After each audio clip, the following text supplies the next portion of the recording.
Welcome to human tales anthropology. आज के lecture में हम नियो एवोल्यूशनरी थ्योरी कवर करेंगे, जो कि अगर सिलेबस में देखा जाए तो एंथ्रोपोलॉजिकल थ्योरीज के अंदर एफ पॉइंट नियो एवोल्यूशनिज्म। सो नियो एवोल्यूशनरी थ्योरी के अंदर कुछ प्रोमिनेंट थिंकर्स हैं जिसके बारे में हम डिस्कस करेंगे। Leslie White, Julian Steward and V Gordon Childe and Sahlins Service. So समझते हैं नियो एवोल्यूशनरी थ्योरी के बारे में। देखो, लास्ट लेक्चर में हमने क्लासिकल एवोल्यूशनरी थ्योरी किया था। बेसिकली क्लासिकल एवोल्यूशनिस्ट का ये कहना था कि कोई भी सोसाइटी है वो एक सिंगल लाइन में, वो एक यूनिलीनियर कर्व फॉलो करती है। मतलब कि from point A to point B to point C. सबसे पहले था यहाँ पे सैवेजरी, इसके बाद यहाँ पे आता है बार्बरिज्म, इसके बाद आता है यहाँ पे सिविलाइजेशन। इसे यूनिलीनियर मतलब कि एक सिंगल लाइन में सोसाइटी का आगे प्रोग्रेस होना। ओके, उसके बाद हमने क्लासिकल एवोल्यूशनिस्ट का क्रिटिसिज्म भी डिस्कस किया था। ओके, कि ये काफ़ी ज़्यादा जनरल है। ओके, और हर सोसाइटी के लिए ये चीज़ ट्रू नहीं है। ओके, सो नियो एवोल्यूशनिस्ट का यही टारगेट था कि जो क्लासिकल एवोल्यूशनिस्ट हैं, इनके थ्योरी में जो भी क्रिटिसाइज़ किया गया था, जो भी शॉर्ट कमिंग्स थे, इसे हम सॉल्व करेंगे अपनी थ्योरी प्रपोज करके। ओके, तो उन्होंने क्या प्रपोज किया कि किसी भी सोसाइटी में जो डेवलपमेंट होता है वो पैराबोलिक कर्व को फॉलो करता है, यूनिलीनियर नहीं होता है। ओके, अब पैराबोलिक कर्व थ्योरी क्या होती है? So at early stage a new social institution is formed. मतलब कि जैसे कि हमने यहाँ पे देखा था, savagery to barbarism to civilisation, right? ये यूनिलीनियर है, लेकिन इसका पहला स्टेज ये है। Okay, savagery. तो कोई एक नया सोशल इंस्टीट्यूशन फॉर्म होता है किसी सोसाइटी के अंदर। फिर जब उस सोसाइटी का मिडिल एज फॉर्म होता है, मतलब काफ़ी कुछ वर्ष बीत गए होते हैं। ओके, सो इस इंस्टीट्यूशन में जो कि इनिशियली फॉर्म होता है, इसमें कुछ डिफरेंसेस आना शुरू होते हैं। ये एंटायरली डिफरेंट फॉर्म और डायरेक्शन में डेवलप हो जाता है। That is stage number 2। Okay, last stage में क्या होता है, थर्ड स्टेज में, कि it moves back into original form.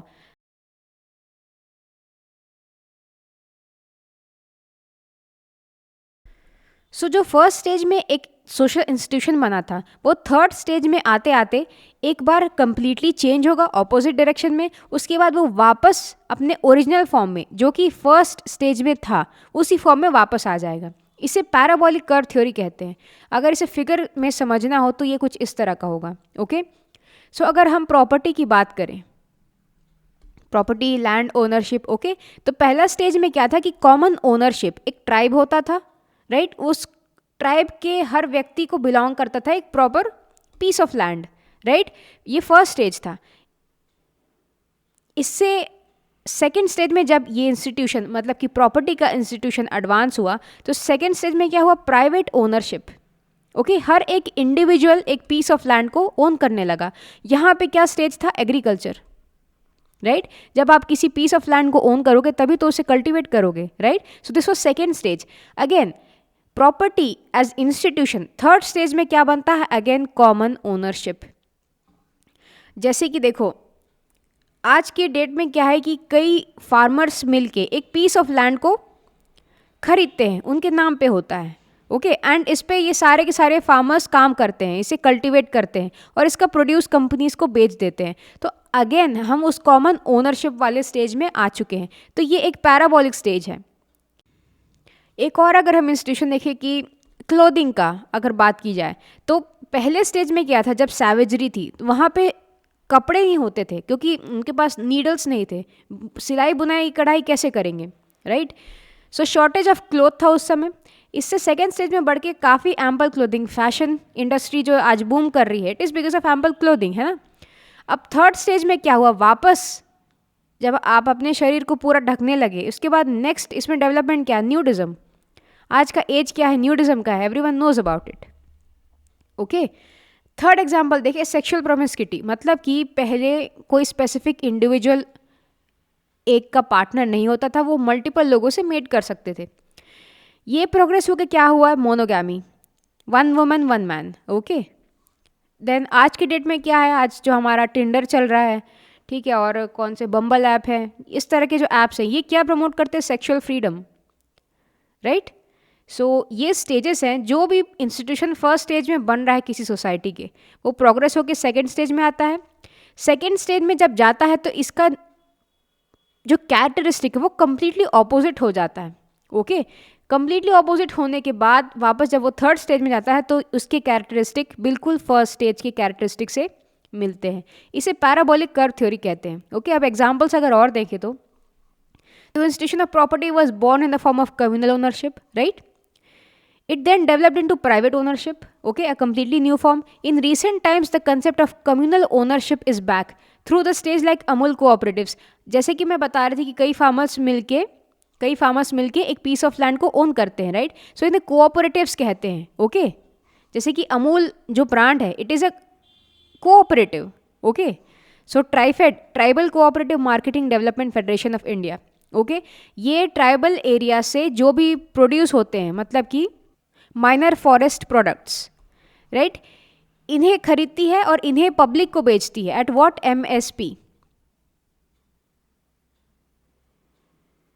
MSP price. Okay, so ये इसका एग्जाम्पल हो गया। एग्जाम्पल 2 देखें तो men did not weave clothes at earliest, hence remained naked. Okay, invention of clothes made possible of covering whole body. In present times, adoption of fashion compels to remain half naked. Second example. Third is sexual promiscuity. In earliest time, progress to practice of polygamy and then to monogamy. The debates win post modern society, मतलब कि आज की जो society है उसे post modern society कहते हैं। इसमें जो आज का डिबेट है क्या, sexual freedom via dating apps and other means. Okay, so ये थी पैराबोलिक कर्व थ्योरी। अब हम शुरू करते हैं थिंकर से, वी गॉर्डन चिल्डे से। He belong to British school of new evolutionist. इन्होंने किताब लिखी social evolution. Okay, he described evolution in terms of 3 major events. सबसे पहला इवेंट था इन्वेंशन ऑफ फूड प्रोडक्शन, जो कि न्यूलिथिक पीरियड में हुआ। उसके बाद आया अर्बनाइजेशन, उसके बाद अर्बनाइजेशन से हुआ क्या, इंडस्ट्रियलाइजेशन। एक्चुअली इंडस्ट्रियलाइजेशन से अर्बनाइजेशन हुआ था। ओके, सो ये जो दोनों टर्म्स है कंटेम्प्रेरी टर्म्स में रिलेटेड है, राइट, मॉडर्न टाइम्स के लिए।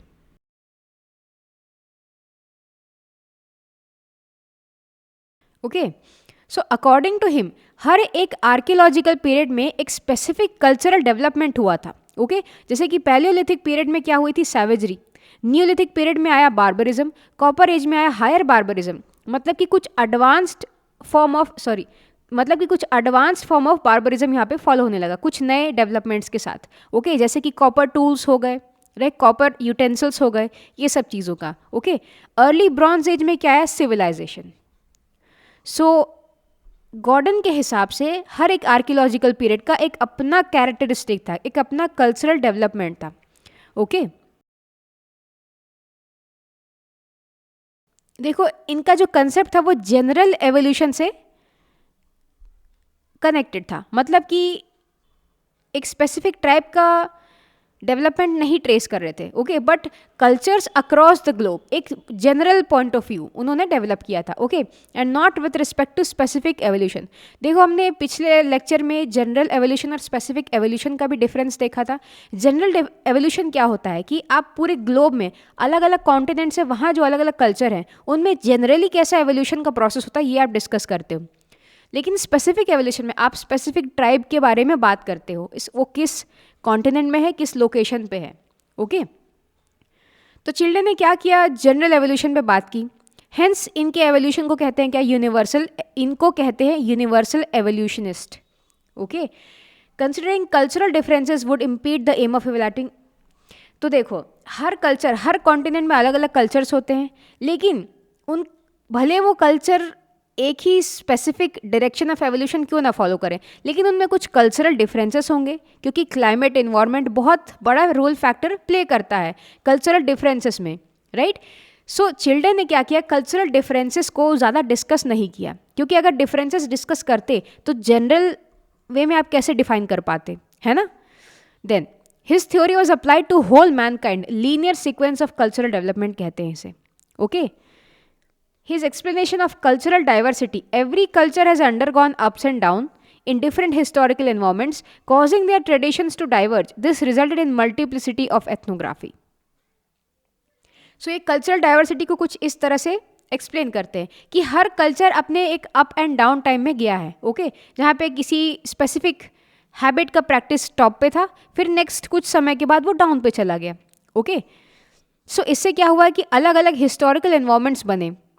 इसी कारण से जो अलग अलग कल्चर है उनके ट्रेडिशंस है वो डाइवर्ज हो गए, मतलब कि था एक सिमिलर पैटर्न, सारे कल्चर फॉलो कर रहे थे, लेकिन उनके जोग्राफिकल डिफरेंस के कारण और उनके हैबिचुअल प्रैक्टिसेस में जो भी अप्स एंड डाउन हुए, तो इनके जो एक स्पेसिफिक ट्रेडिशन है वो डाइवर्ज हो गया अलग अलग डायरेक्शन में, ओके सो यहाँ से कंसेप्ट इनके हिसाब से आया क्या, कल्चरल डाइवर्सिटी का, okay He opined that diffusion must not be discounted because any society must be in a position to accept diffuse technological social factors. So इन्होंने diffusion के ऊपर ज़्यादा कुछ डिस्कशन नहीं किया, बहुत ही जनरलाइज वे में कहा, okay He treated variation as invention, मतलब कि जो भी कल्चर में वेरिएशन थे, अलग अलग जोग्राफिकल डिफरेंसेस के कारण जो भी वेरिएशंस थे उन्हें एज इन्वेंशन, ह्यूमन इन्वेंशन की तरह ट्रीट करने लगे। हेरिडिटी एज लर्निंग, जो आप इनहेरिट करते अपने पेरेंट्स से उसे लर्निंग की तरह ट्रीट करने लगे। And diffusion and selection as cultural adaptation and choice, okay so अगर इस पॉइंट को देखें तो इसके अंदर कुछ सब डिविजन्स है, जैसे कि hunting and gathering preceded domestication of plants and animals, ये जनरल वे में उन्होंने बताया। Domestication of plants and animals were a precondition for population, cities, internal social differentiation and specialisation, okay domestication of plant जब आए ये एक pre condition था, किसके लिए, आगे की सिविलाइज्ड वर्ल्ड के लिए। अब सिविलाइज्ड वर्ल्ड में क्या क्या आता है, सिटीज़ आते हैं, ओके कुछ किसी चीज़ों का स्पेशलाइजेशन आता है, जैसे कि एक कल्चर किसी स्पेसिफिक चीज़ के लिए स्पेशलाइज हो, जैसे कि कॉपर यूटेंसिल्स हो गए, कॉपर ऑर्नामेंट्स हो गए, ओके तो वो स्पेशलाइजेशन आने लगा समय के साथ जैसे जैसे सोसाइटी प्रोग्रेस हुई, okay development of writing in mathematics, characteristic of civilisation, urbanisation, great technology of copper smelting, bronze and iron, ये था हमारा third step, okay aggressive attitude towards environment developed among mankind. अब देखो यहाँ पे एडवांस टेक्नोलॉजी के साथ क्या हुआ, मैनकाइंड ह्यूमंस में एनवायरनमेंट को एक्सप्लॉइट करने का एटीट्यूड आ गया कि एनवायरनमेंट से हम किस तरह से ज़्यादा रिसोर्सेज निकाल सकते हैं, okay then each stage develop technological skill to exploit natural resources. जब ये इनकी प्रवृत्ति हुई, जब इनके मन में आया कि यार नेचर में बहुत से रिसोर्सेज है, अब हम इन्हें एक्सप्लॉइट कैसे किया अपने हिसाब से, तो इससे क्या हुआ, टेक्नोलॉजिकल स्किल बढ़ती गई, टेक्नोलॉजिकल स्किल्स का जन्म हुआ। किस पर्पस क्या था, पर्पस ये था कि exploit natural resources, okay universal laws postulated cannot explain particular features of particular culture, hence law of culture and biological evolution are similar.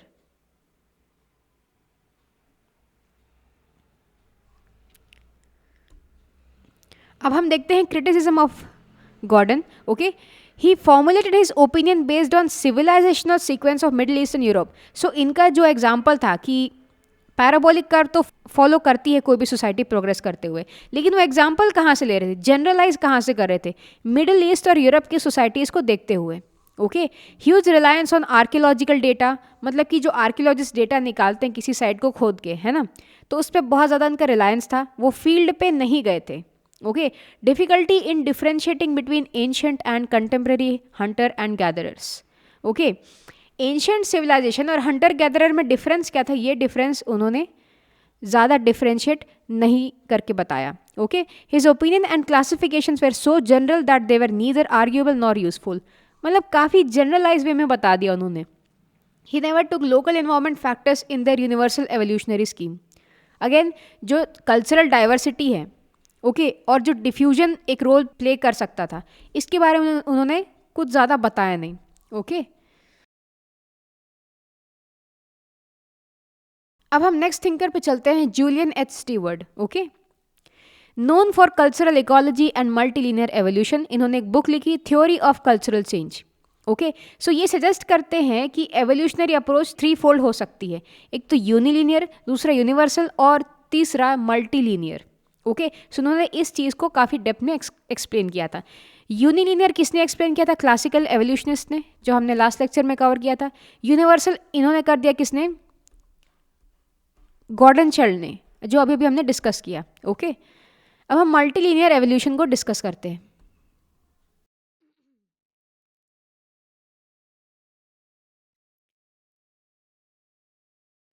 So मल्टीलीनियर evolution में होता क्या है? All cultures of world have not pass through same developmental stages. जैसा कि यूनिलीनियर में हमने देखा था कि पहले क्या आया? सैवेजरी, फिर बार्बरिज्म, देन सिविलाइजेशन, है ना। तो दुनिया का हर कल्चर जो कि अलग अलग कॉन्टिनेंट में लोकेटेड है, वो सेम डेवलपमेंटल स्टेजेस थे, पास नहीं होता। Okay, developmental stages were different in different areas और सब एरियाज। ओके, अभी डिफरेंस क्यों थे? Because of varied environment and geographical situations. Okay, cultural evolution of these areas can be studied by choosing the limited parallel of evolution and comparing them. Parallel of evolution मतलब कि दो cultures है, अलग अलग geographical distances पे हैं, अलग अलग जोग्राफी में लोकेटेड हैं। ओके, तो इनमें क्या ट्रेडिशंस, क्या प्रैक्टिसेस सिमिलर हैं, इन्हें हम पैरेलल कहते हैं। ओके, और जब दो कल्चर को हम कंपेयर करते हैं तो उन्हें क्या कहते हैं? Cross cultural examination. ओके, सो यहाँ पे जूलियन एच स्टीवर्ट ने कुछ कल्चर जैसे कि Mexican culture, Mesopotamian, Egyptian and China, इन सारे कल्चर्स को इन्होंने स्टडी किया और इन्होंने ये कहा कि they have all progress through similar stages of development, मतलब कि प्री एग्रीकल्चर से सिविलाइजेशन तक। Okay, but in different areas and time. जो डेवलपमेंटल स्टेज था, ओके, यहाँ पे आया एग्रीकल्चर, प्री एग्रीकल्चर, उसके बाद सिविलाइजेशन, प्रोग्रेस इसी डायरेक्शन में, लेकिन जो टाइम फ्रेम है ये अलग अलग है। Okay, then cultural laws can be determined by assumption of parallel occurring in cultural change, empirical method rather than directive। इसका मतलब कि जब दो अलग अलग कल्चर के हम कंपैरिजन करते हैं तो यहाँ पे अब सोसाइटी के, हर सोसाइटी में कुछ लॉज होते हैं जो कि कल्चर से डिफाइन होते हैं। ओके, सो अगर इन कल्चरल लॉ को हम स्टडी करें और कल्चरल पैरेलल को अगर स्टडी करें, मतलब कि कौन कौन से प्रैक्टिसेस और ट्रेडिशन दोनों कल्चर में सेम पाए जाते हैं। ओके, सो इससे हम इनमें क्या डिफरेंसेस है और क्या सिमिलैरिटीज है इन्हें बहुत ही बारीकी से समझ पाएंगे। ओके, सो इसे हम एम्पेरिकल मेथड कहते हैं। Okay, concern with historical reconstruction but it does not expect universal classification. Universal classification मतलब क्या? अलग अलग कल्चर हैं और सब सेम स्टेज से एक ही समय पे गो थ्रू किए हैं, इसे हम यूनिवर्सल कहते हैं। ओके, मतलब सारे कल्चर को एक ही के अंदर किसी तरह से ठूस ठूस के भर देना, इसे हम यूनिवर्सल कहेंगे। ओके, मल्टीलिनियर में उन कल्चर जिनकी कंपैरिजन हो रही, जिनकी तुलना हो रही है, उनके बीच में क्या डिफरेंसेस है और क्या सिमिलैरिटीज़ है, इन दोनों को एक्नॉलेज किया जाता है। Okay, now this is concern with local variations, जैसा कि मैंने कहा, and diversified facts which force the frame of reference from particular to general. Universal में क्या होता है कि हम जनरल वे निकाल रहे हैं सारे कल्चर्स को कैटेगराइज करने के लिए, उनके एवोल्यूशन पैटर्न को, है ना। पर्टिकुलर में हम एक एक स्पेसिफिक कल्चर को, जो दो कल्चर हम कंपेयर कर रहे हैं, उन्हें कंसिडर करते हैं, तो particular to general. Okay, it searched for genuine parallels between cultures. Historical reconstruction include local variations. Okay, I hope cultural law, cultural parallel, okay, local variation, ये सारे टर्म्स आपको क्लियर होंगे। अब इनका मेथड क्या था? Methodological approach of multilinear evolution. Okay, ये cultures का मल्टीलिनियर एवोल्यूशन समझने के लिए मेथड क्या था? ओके, अब कल्चरल पैरेलल एक तरीका होता है जो कि हम कल्चर को स्टडी करने के लिए बनाते हैं, मतलब कि दो कल्चर में क्या सिमिलैरिटीज़ हैं। Okay, aims to understand empirical reality. Societies with similar technology, देखो टेक्नोलॉजी को हम कल्चरल मटेरियलिज्म भी कहते हैं, इसके बारे में भी हम डेप्थ में पढ़ेंगे। मटेरियलिज्म से तुम ये समझ लो कि मटेरियलिस्टिक चीज़ें, मतलब कि टेक्नोलॉजी। ओके, और उस स्पेसिफिक कल्चर के अंदर, है ना, under similar environments would parallel in social and political organisation, जैसे कि हंटर गैदरर टू पेट्रिलिनियल। इस सेंटेंस का ये मतलब है कि जिन भी दो कल्चर में सिमिलर टेक्नोलॉजीज पाई जाती हैं, ओके, वहाँ का इन्वायरमेंट कुछ ऐसा होगा कि दोनों कल्चर में सोशल और पॉलिटिकल ऑर्गेनाइजेशन भी सिमिलर पाए जाएंगे। ओके, जैसे कि टेक्नोलॉजिकल इन्वेंशन, जब टेक्नोलॉजी आगे बढ़ती, नए नए तरह के टूल्स बढ़ते हैं, है ना। तो हंटर गैदरर से सोसाइटी किस ओर गई, पेट्रीलिनियल बैंड की तरफ, मतलब कि जो पेट्रियार्कल ग्रुप होते हैं, कल्चर्स होते हैं, ओके, उसकी ओर बढ़ी। कहाँ से, हंटर गैदरर से पेट्रीलिनियल बैंड की ओर। ओके, सो टेक्नोलॉजी सेम होने से इन्वायरमेंट कुछ ऐसे बनते हैं उस कल्चर के अंदर कि वहाँ का सोशल और जो पॉलिटिकल ऑर्गेनाइजेशन है वो भी सिमिलर पाए जाते हैं। Okay, now multilinear evolution acknowledges the relationship between technology and environment. Technology किसी कल्चर में कितनी एडवांस है ये उस इन्वायरमेंट से भी रिलेटेड होती है। ओके, जैसे कि हमने अभी पिछले स्लाइड्स में देखा कि मैनकाइंड ने क्या अपना एम बनाया, एनवायरनमेंट को कैसे एक्सप्लॉइट किया जाए, और उस भाव से उन्होंने नए टेक्नोलॉजी का आविष्कार किया। ओके, टेक्नोलॉजी को हमेशा अपस्किल करते रहे। ओके, सो टेक्नोलॉजी और एनवायरनमेंट में एक रिलेशनशिप होता है, ये मल्टीलीनियर एवोल्यूशन एक्नॉलेज करता है। Okay, how study of an individual culture could churn meaningful understanding about culture at large. अब हम देखते हैं cultural ecology, man habitat interaction, मतलब कि जो व्यक्ति है और उनका जो कल्चर है और उस एनवायरनमेंट का किस तरह से इंटरैक्शन होता है। Okay, so it provides cross cultural generalisation by finding cultural parallels. I hope this is clear. Okay, cross cultural मतलब कि जब दो कल्चर को हम कंपेयर करते हैं तो उसे क्रॉस कल्चरल जनरलाइजेशन कहते हैं, मतलब जनरल कॉमन क्या चीज़ें हैं। Okay, task is to identify what features of habitat bear upon productive pattern of system, मतलब कि किसी स्पेसिफिक इन्वायरमेंट में सपोज दो एरियाज है, यहाँ पे टीक वुड पाए जाते हैं। ओके, सो वहाँ का कल्चर क्या कहेगा, वहाँ के लोग क्या करेंगे, इस टीक वुड को काटेंगे, एक्सप्लॉइट करेंगे किसमें, फायरवुड के लिए। फायरवुड कहाँ यूज़ होगा, कुकिंग में। ओके, सो जिस तरह का हैबिटेट होता है और जहाँ जिस तरह के वहाँ पर रिसोर्सेज पाए जाएंगे वो उस सोसाइटी का प्रोडक्टिव पैटर्न को डिफाइन करेगा। Okay, focusing on systemic features closely involve in utilisation of habitat. Utilisation of habitat मतलब कि यहाँ से कौन कौन से रिसोर्सेज मिल रहे हैं और हम अपने कल्चर में हमारे सर्वाइवल के लिए हम उसे किस तरह से यूटिलाइज कर सकते हैं। ओके, इस चीज़ की यहाँ पे स्टडी होती है in a culturally prescribed ways. Culturally prescribed ways मतलब कि देखो जैसे कि टीक वुड है, उसके कई अगर किसी कल्चर में फर्नीचर का इन्वेंशन नहीं हुआ तो वो फर्नीचर के लिए यूज़ नहीं करेगा, राइट। यहाँ पे कुकिंग, टीक वुड को जला रहे हैं कुकिंग के लिए या फिर घर बनाने के लिए, तो कल्चर, वहाँ का कल्चर क्या तरीके बताता है इस स्पेसिफिक नेचुरल रिसोर्स को यूज़ करने के। ओके, इस चीज़ पे हम फोकस करते हैं। Idea was to not allow placing particular culture in stage of universal sequences like L H. Morgan did. Okay, L H. Morgan ने क्या किया था, सबको एक ही सिमिलर पैटर्न में किसी तरह से घुसा दिया था, राइट, कि सब कल्चर का एवोल्यूशन को यहाँ से यहाँ, इस स्टेज से सेकेंड स्टेज से थर्ड स्टेज होता है। Okay, now it deals with limited parallels of which have empirical validity. जिस भी हैबिट, कल्चर, प्रैक्टिस उस कल्चर के अंदर का एम्पेरिकल वैलिडिटी है उसे ही कंसिडर किया जाता है, इसीलिए लिमिट पैरेलल्स जो कि है लिमिटेड नंबर में पाए जाते हैं, ज़्यादा नहीं मिलते। Okay, between two cultures. Concept of culture core. अब कल्चर कोर क्या होता है, stripping away all those features of a social system most involve with exploiting the habitat, living only evolutionary portion of socio cultural system. मतलब कि जब भी culture किसी specific habitat में पाए जाते हैं तो वो उस हैबिटेट का एक्सप्लॉइट करेगा, वहाँ से रिसोर्सेज निकालेगा। अगर इस फीचर को वहाँ से निकाल दिया जाए किससे, कंसेप्ट ऑफ कल्चर कोर से, तो उसके बाद बचता क्या है कि वो सोसाइटी किस स्टेज से किस स्टेज तक आगे बढ़ी है, उसका एवोल्यूशन किस पैटर्न में हुआ है ना, सोशियो कल्चरल सिस्टम का। इसे समझना ही कल्चर कोर है। ओके, एग्जाम्पल क्या है इसका, systems, technology, basic components of core. Okay, now fundamental procedures of cultural ecology.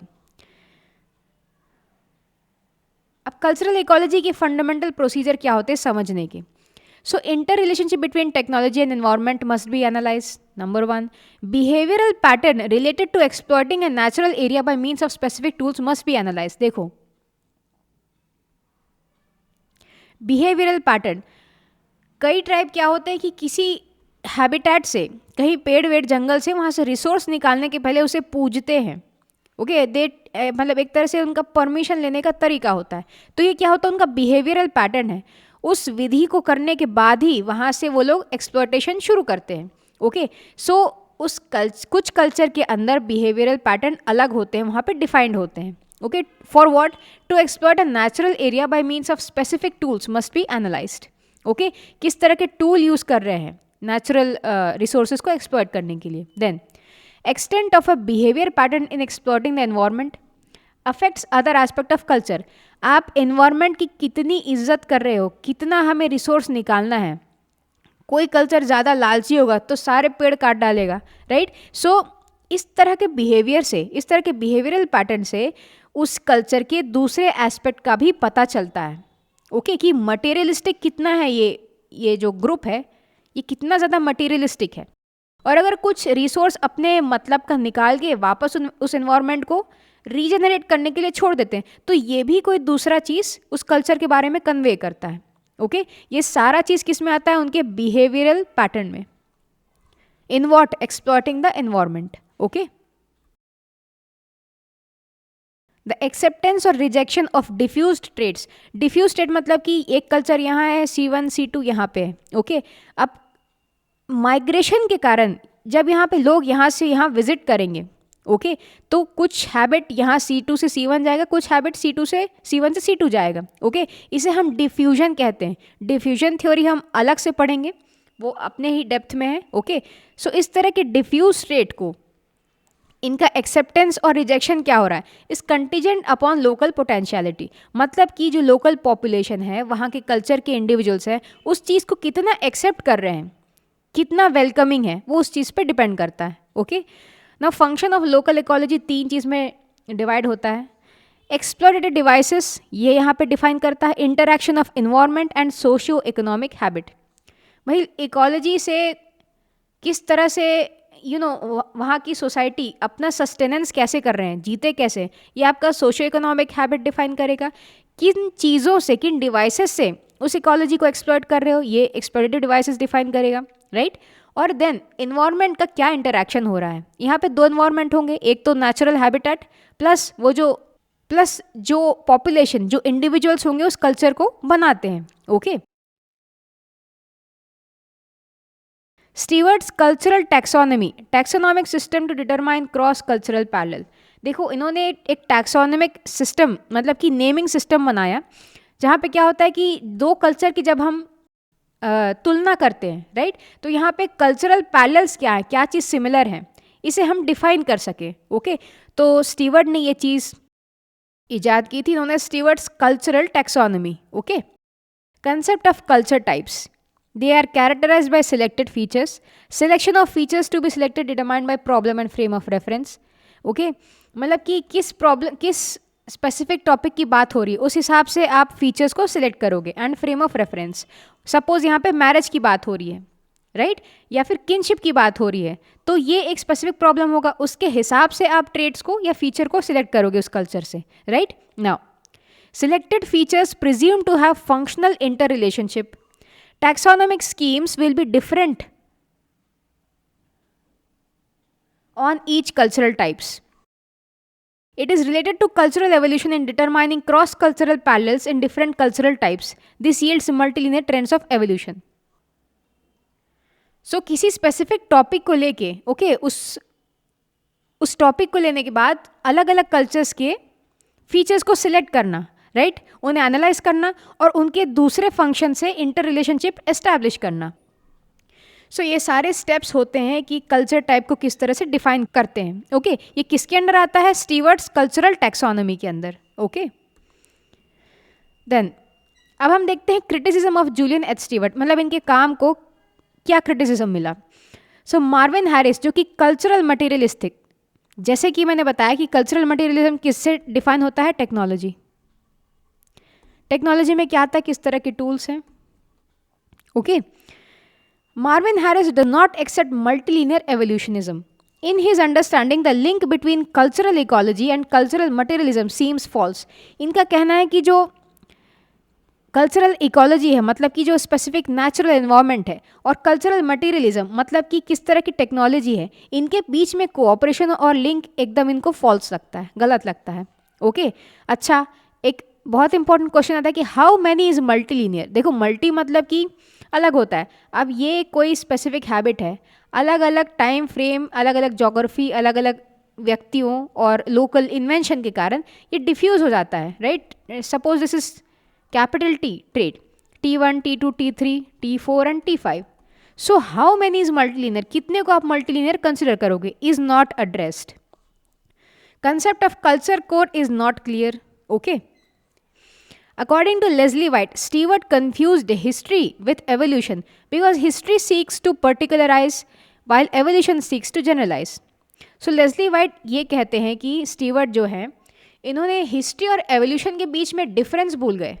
इन्होंने इस चीज़ को मिक्सअप कर दिया है, क्योंकि हिस्ट्री का काम होता है स्पेसिफिक कल्चर में पर्टिकुलर चीज़ों को, उस पर्टिकुलर कल्चर के अंदर पर्टिकुलर्स को एस्टैब्लिश करना, लेकिन एवोल्यूशन का नेचर क्या होता है, जनरल होता है. ओके. सो ये कुछ क्रिटिसिज्म मिले जूलियन एच स्टीवर्ट को. अब हम नेक्स्ट थिंकर को डिस्क्राइब करते हैं, लेस्ली ए वाइट. इनको डिस्कस करते हैं. सो ही defended 19th century classical evolutionist.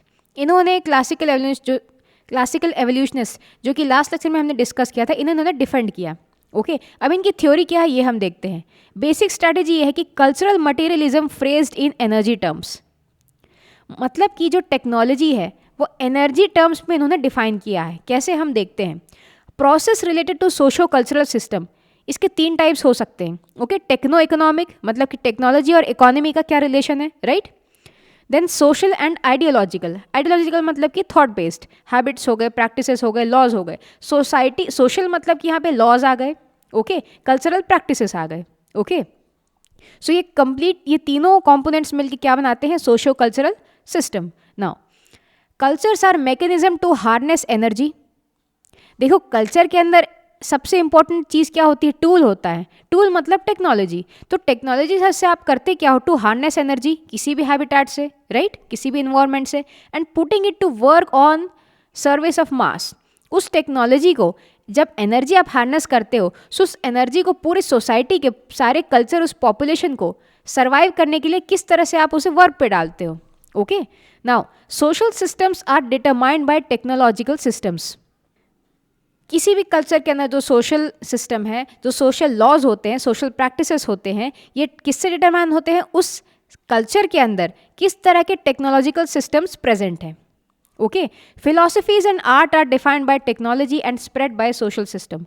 देखो यहाँ पे बेसिकली इनका कहना है कि टेक्नोलॉजी हर चीज़ डिफाइन कर रही है. यहाँ पे आपका सोशल सिस्टम क्या है, कल्चरल प्रैक्टिसेस क्या है, सोशल लॉज क्या है, इकोनॉमी कैसी होगी, हंटर गैदरर हो, एग्रीकल्चर हो, या फिर हॉर्टिकल्चर में हो, समझ रहे हो. सिमिलरली टेक्नोलॉजी फिलॉसफी और आर्ट को भी डिफाइन करती है, जो कि यहाँ पे क्या हो गया, आइडियोलॉजिकल रेल्म के अंदर आता है, राइट. अब ये जो फिलॉसफी एंड आर्ट है, ये स्प्रेड कैसे होते हैं, बाय कम्युनिकेशन, और कम्युनिकेशन पार्ट होता है bye social system, right. Social system में क्या आ गए, आपके प्रैक्टिसेस आ गए, लॉ आ गए, सोशल लॉज आ गए. ओके. मैरिजेस हो गए. ओके. इस तरह के सोशल सिस्टम से फिलॉसफी और आर्ट को आगे प्रोपगेट किया जाता है, लेकिन डिफाइंड टेक्नोलॉजी से होता है. ओके. अब डेफिनेशन ऑफ कल्चर क्या कहते हैं, culture is extra somatic temporal continuum of things and events dependent upon symbolism. अब इसके बारे में हम जितने भी टर्म यहाँ पे यूज़ किए, इसे हम आगे स्लाइड्स में डिस्कस करते हैं. Okay. Culture consist of tools, implements, utensil, clothing, ornaments, customs, institutions, beliefs, ritual, games, art and language. देखो इसमें टेक्नोलॉजी, देखो इसमें economy, social practices, philosophy, art, हर चीज़ यहाँ पे मिला हुआ है. ओके. सो ये सारे चीज़ों से बनता है क्या, कल्चर. लेकिन यहाँ पे लेस्ली ए वाइट के हिसाब से जो टेक्नोलॉजी है इसे प्रधान पे रखा गया है. ओके. अब हम देखते हैं यहाँ पे जो लिखा हुआ है एक्स्ट्रा सोमैटिक टेम्पोरल कॉन्टिन्यूम, इसका क्या मतलब होता है. सो culture depends upon individuals for existence. व्यक्ति होंगे, बात करेंगे, कम्युनिकेट करेंगे, माइग्रेट करेंगे, इसी से कल्चर क्या बना रहता है ना.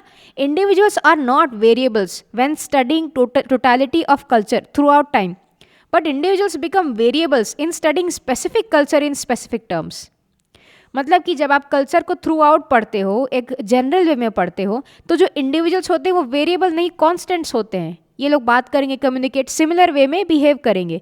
लेकिन जब आप किसी स्पेसिफिक कल्चर की बात करते हो, उस स्पेसिफिक कल्चर के टर्म्स क्या है, टेक्नोलॉजी क्या है, प्रैक्टिसेस क्या है ना, तो यहाँ पे इंडिविजुअल क्या वेरिएबल बन जाते हैं. किस तरह से, इनका हैबिट क्या है, इनकी फिलॉसफी क्या है, ओके, ये सारी चीज़ें डिफाइन करती है। Then culture is fundamentally a means for capturing and utilising energy, यह भी हमने देखा। ओके, कल्चर का मतलब क्या होता है, खुद को सस्टेन कैसे करेगी, नेचर से एनर्जी कैप्चर और यूटिलाइज करेगी तभी तो सस्टेन करेगी। इसके लिए ज़रूरत क्या है, again technology. Culture system captures and utilises energy, organics evolution का ये एक सिमिलैरिटी होगी उससे। Okay, system becomes complex and highly organised.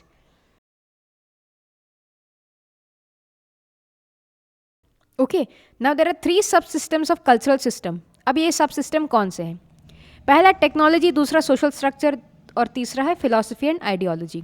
Okay, तो जैसे कि मैंने बताया कि लेस्ली ए वाइट के हिसाब से टेक्नोलॉजी यहाँ पे प्रधान होगा, राइट।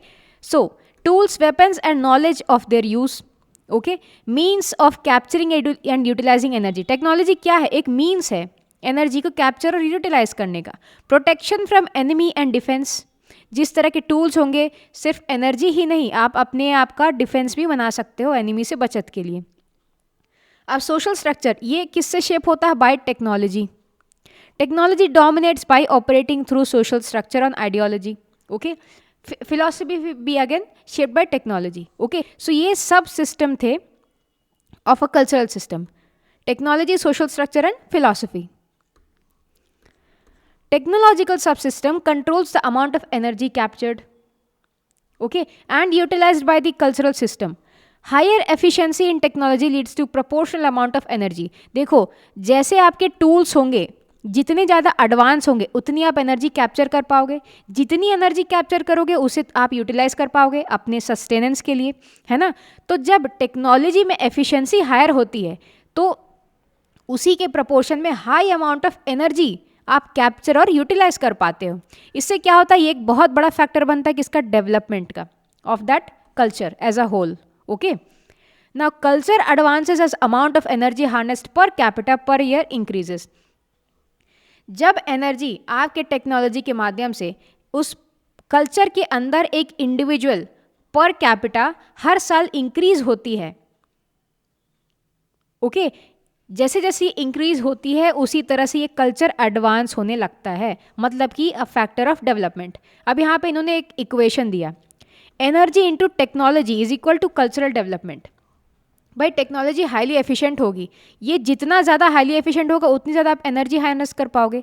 सो इसके डायरेक्टली प्रोपोर्शनल क्या है, कल्चरल डेवलपमेंट। ये एक सिंपल इक्वेशन है। Okay, now energy is more important than technology. कैसे, देखो, टेक्नोलॉजी बहुत ही एक्सट्रीमली एफिशिएंट बन सकती है विदाउट लीडिंग टू डेवलपमेंट। कैसे, अगर एनर्जी किसी सिस्टम में स्पेसिफिक इतनी ही है, अगर आप टेक्नोलॉजी की हाई एट 100% एफिशिएंसी भी लाते हो तो एनर्जी तो इतनी मिलेगी।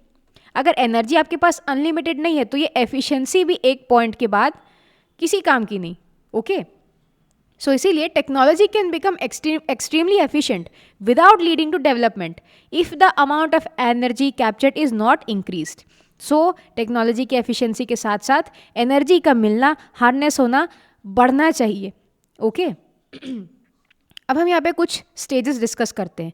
हंटिंग एंड गैदरिंग में क्या होता है, fire nor wind were significant sources, energy went to utilise what a man's muscle could afford it.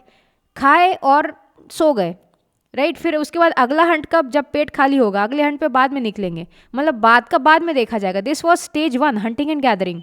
Okay, energy उतनी ही ले सकते थे जितना एक व्यक्ति का मसल मास अफोर्ड कर सकता है पचाना। Okay, stage 2, agricultural revolution led to domestication of plants and animals, labour specialisation, large population, sophisticated technology. अब यहाँ पे क्या है, हम एनर्जी स्टोरेज करना शुरू कर दिए। यहाँ पे स्टोर कर ही नहीं सकते, जितना खाए उतना यूटिलाइज हो गया, फिर अगला हंट बाद में करेंगे, राइट। एग्रीकल्चर रेवोल्यूशन में क्या हुआ कि आप प्लांट डोमेस्टिकेट करने लगे प्लस एनिमल्स, यहाँ पे लेबर स्पेशलाइज होने लगी एक स्पेसिफिक क्रॉप के लिए, है ना। पॉपुलेशन बढ़ने लगा क्योंकि एनर्जी यहाँ पे स्टोर होती गई। जैसे जैसे पॉपुलेशन बढ़ा उस तरह से इन्वेंशन बढ़ी, तो सोफिस्टिकेटेड टेक्नोलॉजी। ओके, अब स्टेज 3, फ्यूल रेवोल्यूशन। स्टेज 2 में काम क्या है, सारा का सारा मैकेनिकल चल रहा था, सॉरी, स्टेज 2 में क्या है कि सारा का सारा काम मैनुअल चल रहा था। ओके, अब यहाँ पे क्या है, फ्यूल रेवोल्यूशन। इन टूल्स को चलाने के लिए यहाँ पे क्या फ्यूल फीड करने लगे टेक्नोलॉजी में। सो इससे क्या हुआ, energy exploitation and elite control. जो भी फ्यूल को कंट्रोल करता वो एलीट बन जाता, राइट। एनर्जी एक्सप्लोटेशन पीक पे जाने लगा। Okay, stage 4 industrial revolution. Coal एक मेजर सोर्स बना एनर्जी का। Quantum jump in the amount of energy per capita per year. जब इंडस्ट्रियल रेवोल्यूशन हुआ, एवरीवन नोज अबाउट इट, है ना। कोल एक बहुत बड़ा सोर्स बना एनर्जी का, और पर कैपिटा पर ईयर जो एनर्जी मिलती थी, मतलब हर एक व्यक्ति को सालाना, इसमें बहुत बड़ा जंप देखा गया, बहुत बड़ा प्रोग्रेस देखा गया। Then stage 5 atomic revolution, atomic energy technology. यहाँ तो फिर बात ही छोड़ दो, राइट। कोल के बाद यहाँ पे एटॉमिक एनर्जी की डिस्कवरी हो गई। ओके, अगेन यहाँ पे एक इक्वेशन आया, social organisation is equal to nutrition into protection into reproduction. अब सोसाइटी के अंदर क्या हायरार्की है, कैसा ऑर्गेनाइज किया गया है। ओके, एलिट यहाँ पे रहेंगे, उसके बाद मैनेजर्स यहाँ रहेंगे, उसके बाद लेबर यहाँ रहेंगे। ओके, फिर यहाँ कोई और नीची क्लास आ गई वर्क के हिसाब से, है ना। तो सोसाइटी में ऑर्गेनाइजेशन किससे डिफाइन हुआ, एक तो न्यूट्रिशन, ये सब खा रहे हैं कि नहीं बढ़िया से, प्रोटेक्शन, बाहर की कोई आके अटैक ना कर दे, देन रिप्रोडक्शन। जब न्यूट्रिशन और प्रोटेक्शन है तो everyone will be free to reproduce, है ना। एक और यहाँ पे इक्वेशन है, things into labour is equal to property. जब किसी चीज़ के ऊपर जब लेबर अपनी एनर्जी लगाती तो वो क्या बनता है, प्रॉपर्टी।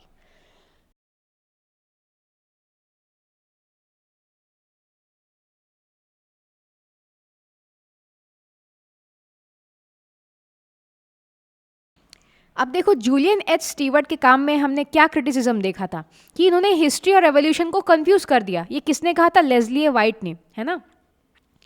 तो वाइट कैसे डिफरेंशिएट करते हैं हिस्ट्री और रेवोल्यूशन को, इसे देखते हैं हम। ओके, इनका कहना है कि history is concern about particular events in time and place. Okay, particularises. Evolution is concern about classes of things regardless of time and place. ये जनरलाइज करने का नेचर है एवोल्यूशन का। Evolutionist process take place in temporal continuum but particular time and places does not matter। देखो, temporal मतलब कि time की continuity में एवोल्यूशनिस्ट स्टडी करते हैं। ओके, क्योंकि एवोल्यूशन काफ़ी लंबे समय तक के लिए स्टडी किया जाता है, राइट, एक कंटिन्यूटी में, इसे कॉन्टिन्यूम कहते हैं, टेम्पोरल कॉन्टिन्यूम। लेकिन जो पर्टिकुलर चीज़ें होती हैं एक सोसाइटी के अंदर, particular time and place does not matter. Okay, जैसे कि स्नेक के लिम्ब हैं, वो अब 1 साल में तो गए नहीं होंगे, पूरे गायब नहीं होंगे, राइट।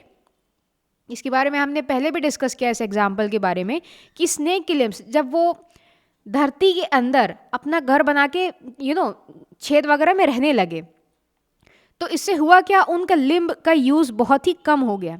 वो सिर्फ क्रॉल करने लगे, रेंगने लगे, है ना। तो इस कारण बहुत लंबे समय के बाद क्या हुआ कि उनके लिम्ब्स चले गए, राइट, उनके जो पैर थे चले गए। सो इसी रिस्पेक्ट में अगर देखा जाए तो यहाँ पे एक स्पेसिफिक टाइम और प्लेस कि उस सांप का किस सदी में उसका एवोल्यूशन हो गया या किस जगह पे एवोल्यूशन, ये बिल्कुल भी मैटर नहीं करता, क्योंकि ये एवोल्यूशन जो है बहुत ही कंटिन्यूस एंड स्लो प्रोसेस है over the time. Okay, Steward calls White as universal evolutionist as he was concern with evolution of culture in general. Okay, अब स्टीवर्ट जी ने वाइट को उल्टा कहा कि ये एक यूनिवर्सलाइज करना चाहते हैं एवोल्यूशन को। ओके, मतलब कि जनरलाइज करना चाह रहे हैं। ही believed in progressive course of evolution and explain what caused progress and how it worked. Culture is a survival mechanism, energy is required for continual existence. इसके बारे में अभी पिछले साइड में हमने डेप्थ में डिस्कस किया, राइट। कल्चर होता क्या है, एक सर्वाइवल मैकेनिज्म होता है। जब ग्रुप ऑफ व्यक्ति, जब बहुत सारे इंसान एक ग्रुप में आते हैं, अलग अलग फील्ड में काम करते हैं, राइट, किसी काम में स्पेशलाइज करते हैं, कोई टूल बना रहा है, कोई रिप्रोड्यूस कर रहा है, कोई घर देख रहा है, राइट, इस तरह की चीज़ें। सो ये सब जब एग्रीगेट करते हैं हर व्यक्ति के काम को, तो वो होता क्या है, एक सर्वाइवल मैकेनिज्म होता है कि हम इस ग्रुप ऑफ इंसान को कैसे सर्वाइव करें टाइम में, है ना। That is what is culture. अब इनका overall view did not account for divergence but with general process not with adaptation. अब यहाँ पे जो अडेप्टेशन और डाइवर्जेंस वाली बातें हैं, ओके, अडेप्टेशन मतलब कि जब एनवायरनमेंट चेंज होता है तो किस तरह से वो कल्चर अडेप्ट करता है, इस चीज़ को नहीं कंसिडर किया गया। देन डाइवर्जेंस, कोई एक स्पेसिफिक प्रैक्टिस है, टाइम में आगे चल के वो दो अलग अलग प्रैक्टिसेस में बढ़ गई, तो ये डाइवर्जेंस और अडेप्टेशन का जो फैक्टर है लेस्ली ए वाइट ने इसे कंसिडर नहीं किया, तो ये एक तरह का ये इनका क्रिटिसिज्म भी हो गया। ओके, सो आई होप आपको नियो एवोल्यूशनरी थ्योरी समझ में आया होगा। मिलते हैं नेक्स्ट लेक्चर में। My name is ocean Tiwari. Thank you.